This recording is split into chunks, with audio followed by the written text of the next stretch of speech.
në kryetarit kësaj komune, zotri Thaçi?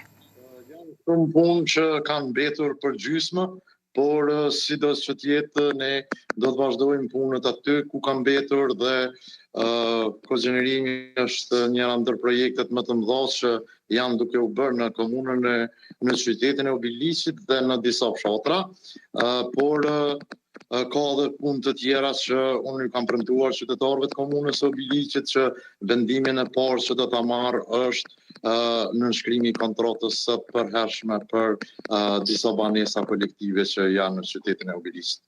Zotri Thaçi, po ashtu, cili do t'jetë edhe bashkëpunimi në kuvendin komunal të Obiliqit, edhe me asamblesë pra të partive të tjera politike?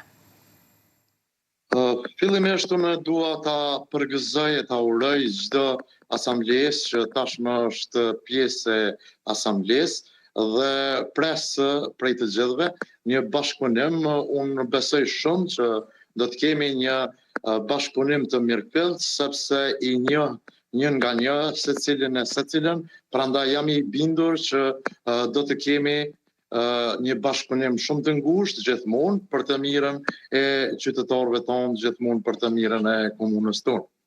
E qartë, zotri Thaçi, të falenderoj shumë për kohën dhe për gatishmërinë.